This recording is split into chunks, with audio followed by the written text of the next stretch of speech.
गुरु रूप आत्मा का पाओ, आत्म यज्ञ से बनकर यजमान, आत्म गुरु से दीक्षा पाओ, ब्रह्म गुरु का पावन डेरा, आत्म गुरु है जीव मात्र का, घट में है नित बसेरा, ब्रह्म गुरु का पावन डेरा, सचराचर गुरु रूप जानो, विनम्र होकर गुरु सत्य पहचानो, सचराचर ब्रह्म रूप मानो, निमित्त भाव कर्म पहचानो, आत्म ज्योति से मीटे अंधेरा, ब्रह्म गुरु का पावन डेरा, आत्म गुरु है जीव मात्र का, घट में है नित्य बसेरा, ब्रह्म गुरु का पावन डेरा, वेद श्रुति संतन की बानी, जीव शिष्य ब्रह्म गुरु ज्ञानी, देह ब्रह्मांड गुरु मंदिर मानी,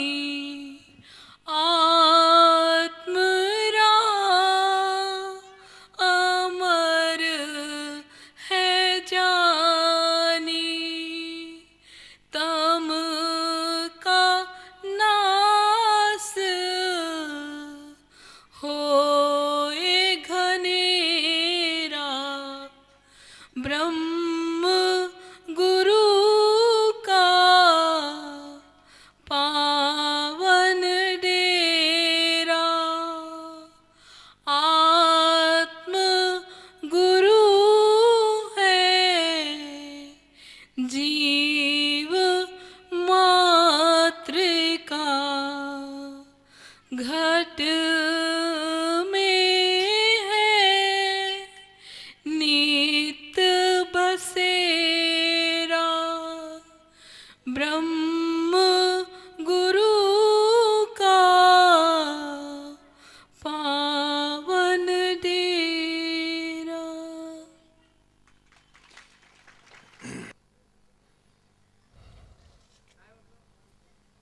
मिनट का वो करना है।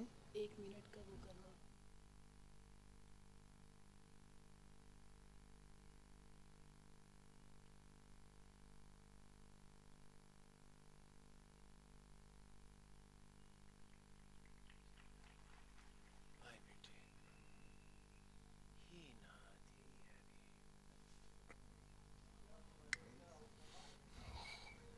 हरि गोविंद हरि हरि ओम नारायण हरि। भक्तगण, सत्संग की इस अमृत गंगा में हम निरंतर अमृत पान, अमृत स्नान कर रहे हैं। गंभीर विषयों को भी सरलतम करके जानने का प्रयास कर रहे हैं। सनातन धर्म में 2 मार्ग बताए गए हैं। इसकी हमने चर्चा पूर्व में की है कि शुक्ल कृष्णे गति हेते जगता शाश्वते मते एकायाति अनावृत्तिम अन्य आवर्तते पुनः। कि हे अर्जुन, इस जीवन जगत की 2 गतियां हैं। एक शुक्ल मार्ग है, ज्योति की राह है, जिसमें आवागमन नहीं है, और दूसरा कृष्ण मार्ग है, जिसका पितृयान है, जहां बारंबार भटकना होता है। तो मन में प्रश्न उठता है कि क्या कलयुग में भी ये दोनों मार्ग हैं? हाँ, आज अनसुईया बाई आंडे जो निरंतर हमारे सत्संग में आ रही थी और जो आदि सदी से जिनकी भक्ति और उनका आत्मिक सत्संग हमारे साथ होता था, वो पूजा में बैठी और ब्रह्मांड से प्रकट हो गई।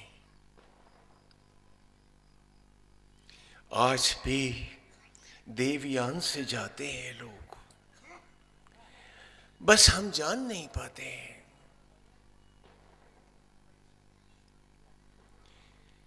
एक मिनट के लिए हम सब उनके लिए मौन प्रार्थना करेंगे। उन्हें हमारी प्रार्थनाओं की जरूरत नहीं है, लेकिन जिस दिव्य ज्योति का पूजा में बैठते बैठते उन्होंने आज देह त्याग किया, ब्रह्मांड से निकल गई। अब पार्थिव को कहीं ले जाओ शरीर को, जीव तो उसमें है ही नहीं। और एक वो है कि जिसे चिता पर जाकर के जीव को अलग करना होता है। 2 रास्ते हैं। तो आए हम सीधे बैठ जाएं, 1 मिनट के लिए उनके लिए मौन धारण करें और प्रभु से प्रार्थना करें कि ये दिव्य राह हम सबको मिले। हे नाथ, हे हरि।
हे ईश्वर, हे नाथ, हे हरि, हरि ओम नारायण हरि।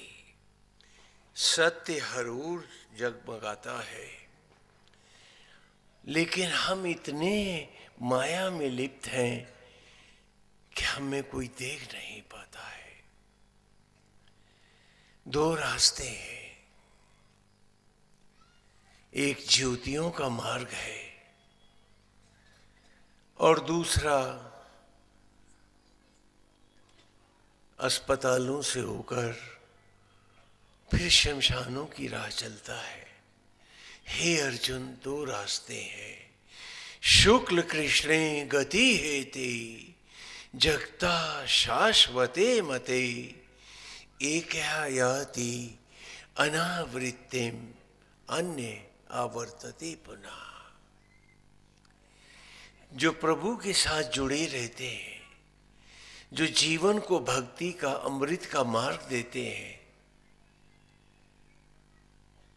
उनका जाना भी अद्भुत होता है। और दूसरे जो अस्पतालों में मेरे तेरे अपने की चिंता में तड़प तड़प के जाते हैं, उन्हें हम शमशान घाट ले जाते हैं। जाते दोनों शरीर है, क्योंकि 5 तत्वों से बना ये शरीर है, प्रकृति का अंग है, इसे तो कुदरत में लौटना ही है, 5 तत्वों में विलीन होगा। लेकिन उसमें रहने वाला जीव कैसे गया, बात तो वही होगी। यदि हम सच्ची भक्ति करेंगे, लोभ मोह विषयासक्तियों से दूर रहेंगे, ईश्वर को अर्पित होकर जिएंगे, तो हमें भी दिव्य गति जरूर मिलेगी। लेकिन शर्त यह है कि उसका होना है, जीवन को उसमें धारण करना है। आप लोगों से हम भगवान की लीलाओं की चर्चा कर रहे हैं और मैं गंभीर वेदों से आपको उनके रहस्य बता रहा हूं। श्रीमद् भगवद गीता और महाभारत, भगवान को क्या जरूरत थी ये सब करने की? ईश्वर को कृष्ण रूप में अवतरित होने की क्या जरूरत थी? ये सवाल बहुतों के मन में हो सकता है और हम उनको नास्तिक कहेंगे, लेकिन जिज्ञासा कभी नास्तिक नहीं होती। जिज्ञासा जिज्ञासा ही होती है।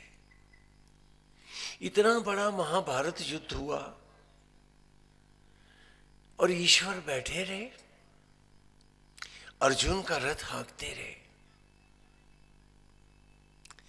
वो चाहते तो ये युद्ध रुक भी सकता था, फिर उन्होंने ऐसा क्यों किया? ये प्रश्न आप सबके मेरे पास बारंबार आते हैं। प्रभु ने लीला अवतार क्यों धारण किया? हम सबको पढ़ाने के लिए कि तुम्हारा जीवन एक महाभारत युद्ध है।